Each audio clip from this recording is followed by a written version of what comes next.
जिसमें ये कपलर तार के साथ और ये बाकी तारें ये शोल्डर हुई होता है, मतलब ये निकल जाता है। मैं निकाल के इसके उतारने के बावजूद भी, और ये छोटी है। ये वीडियो रिकॉर्ड करने का मेन पर्पस तो यही है कि मैकेनिक और दुकानदारों को गाइडेंस देने के लिए कि कई बार वो डिमांड करते हैं। ये दो तरह की मोटरें आती हैं, मोटर बिल्कुल सेम है। Tata S mega Supro type 3 Bosch type जो पंप आता है उसमें मोटर आती है। एक ये सिंपल आती है बिना किसी फिल्टर के और बिना तार के। एक ये इस तरह की मोटर आती है जिसमें ये कपलर तार के साथ और ये लाल रंग की तार लगी रहती है और ये फिल्टर रहता है। हर मोटर के साथ फिल्टर ज़रूरी होता है चेंज करना जब भी आप नए पंप में लगाएं, पर इसमें ज़रूरी क्यों नहीं है मैं वो आपको आगे दिखाता हूँ पंप खोल के कि क्या रिक्वायरमेंट नहीं है। ये कपलर देख लीजिए एक बार ध्यान से, और ये सिंपल मोटर। ये एस मेगा का पंप है, सुप्रो का भी सेम ही पंप होता है। इसकी हाइट में सिर्फ 1 इंच का फ़र्क रहता है सुप्रो और इसमें।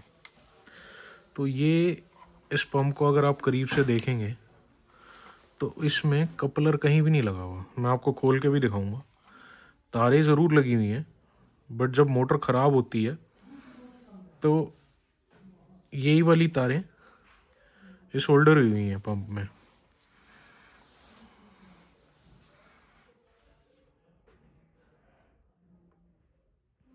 यही तारें निकल के वापस दूसरी मोटर में लग जाती हैं। मैं खोल के आपको पंप दिखाता हूँ कि मैं क्या समझाना चाह रहा हूँ आपको। ये हमने टब रिमूव कर दिया नीचे का, और ये देखिए इस पंप में हमारे को इस फिल्टर की जो मोटरों के साथ आता है ज़रूरत ही नहीं है, क्योंकि इसमें इस तरह का ये फ़िल्टर लगा हुआ है जो मोटर चेंज होके धुल के दोबारा लग जाता है, जो इसकी ब्रैकेट की शेप में फिक्स है। मतलब ये रिमूवेबल है, उतर जाता है, मतलब ये निकल जाता है। मैं निकाल के भी आपको नीचे से दिखाता हूँ। इसमें इस फिल्टर के लगने की जगह ही नहीं है।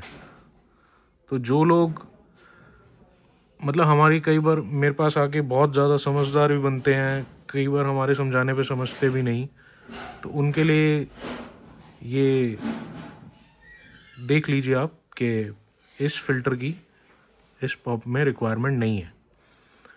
ये देखिए ये फ़िल्टर इस तरह से उतर गया, और ये इसके अंदर ये मोटर लगी हुई है। इसके उतारने के बावजूद भी अगर ये टूट भी जाता है, इन केस कुछ डैमेज आता है फ़िल्टर में, तो भी आपके पास फ़िल्टर लगाने की तो कोई जगह ही नहीं है।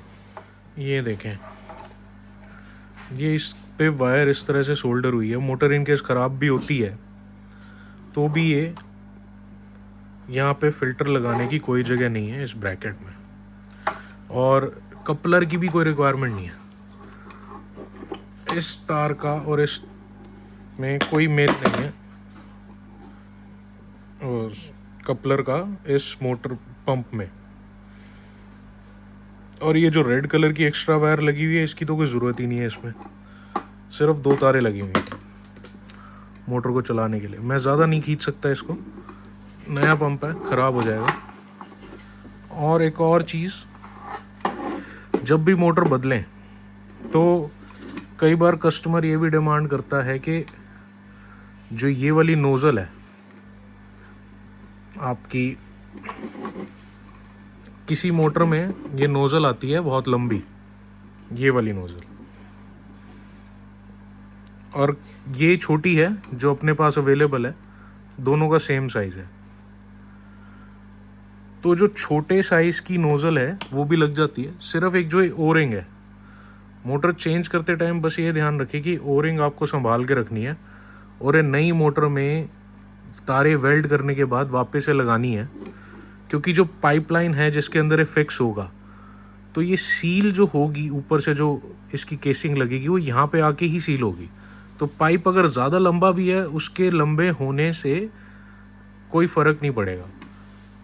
तो इस चीज़ को भी समझें दुकानदार लोग और मैकेनिक लोग कि अगर कोई होलसेलर आपको कुछ समझा रहा है, कुछ आपको सलाह दे रहा है, तो वो मतलब सिर्फ आपको माल बेचने के लिए नहीं, बल्कि जो चीज़ आपको कई बार ज़रूरी है वो चीज़ भी समझाते हैं।